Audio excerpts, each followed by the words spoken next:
చిట్టి పొట్టి పిల్లలకి స్వాగతం సుస్వాగతం. ఈరోజు నేను మీకోసం మరో కథను తీసుకొచ్చాను. కథ పేరేంటో తెలుసా? మొదటికే మోసం. కథలోకి వెళ్ళిపోదాం, సరేనా?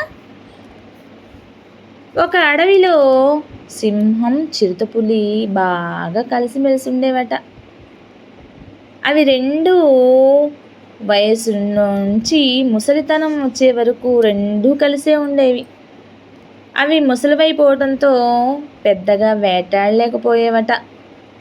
కానీ వాటికి దారిలో ఏదైనా దొరికితే దాన్ని మాత్రం తిని ఆ రోజు వరకు కడుపు నింపుకుండేవట. కానీ ఒకసారి ఏమైందో తెలుసా పిల్లలు? సింహానికి చిరుతకి వరుసగా వారం రోజుల పాటు అసలు ఆహారమే దొరకలేదట తినడానికి.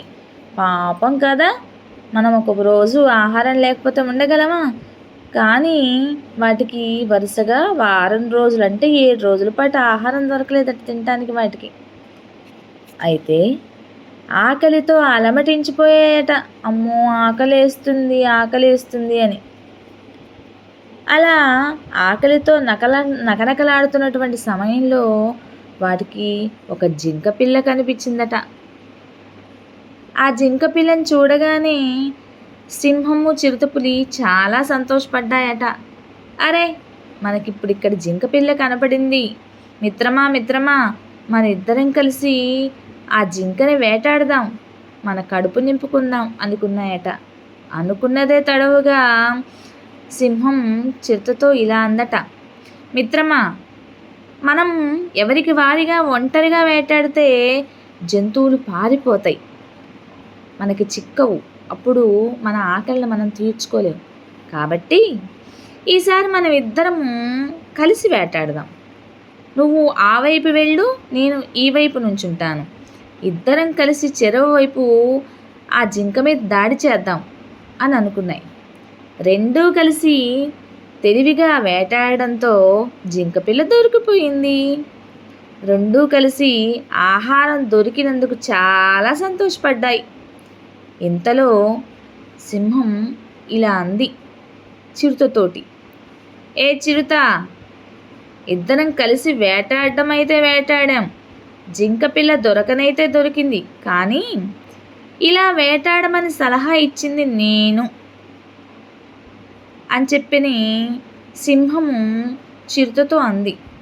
నేను కనుక ఈ సలహా ఇవ్వకపోతే ఈ జింక పిల్లను మనం పట్టుకునేవాళ్ళం కాదు, మనకి ఆహారం దొరికేది కాదు. కాబట్టి సలహా ఇచ్చిన నేనే మొదటగా తినాలి అని చెప్పని సింహం అన్నదట. ఆ మాట విన్న చిరుతకు మహాకోపం వచ్చింది. నువ్వు భలేదానివే, సలహా ఇచ్చినంత మాత్రాన ముందే నువ్వు తినాలని రూల్ ఏమైనా ఉందా? సలహా ఇచ్చినా ఇద్దరం కలిసి కష్టపడ్డాం కదా, కాబట్టి ఇద్దరం కలిసే తిందాం అనని సింహం అంది. చిరుత అంది. ఇద్దరూ కలిసి వేటాడడం, ఇద్దరూ కలిసి తినడం అనేది మంచి పని. కానీ ఈ మాటకి సింహం అయితే ఒప్పుకోలేదు. రెండిటి మధ్య ఒకటేమైనా గొడవ. ఇద్దరూ పోట్లాడుకున్నారు. ఇంతలో నీకు వాటానే ఇవ్వను, అసలు నువ్వేం చేసుకుంటావు చేసుకోపో అని చెప్పని గట్టిగా అరిచింది చిరుత. వీరిద్దరికీ ఇలా గొడవ జరగటం చెట్టు చాటు నుంచి ఒక గుంటనక్క గమనించింది.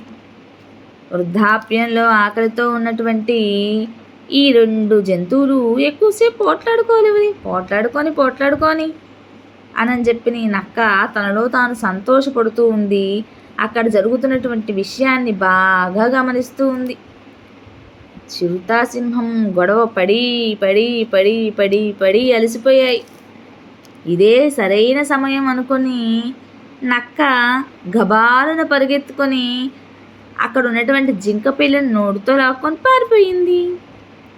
కలిసి ఉండకుండా గొడవ పడుతూ ఆహారాన్ని పోగొట్టుకున్నటువంటి ఆ రెండు జంతువులు ఒకరి మొహం ఒకరు చూసుకుంటూ బిక్క మొహం వేసుకొని కూర్చున్నాయి.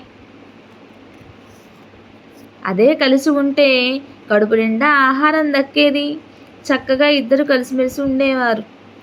కాబట్టి పిల్లలు, ఈ కథను బట్టి మనం తెలుసుకోవాల్సిన నీతి ఏంటంటే, ఐకమత్యం బలానికి దారినిస్తుంది.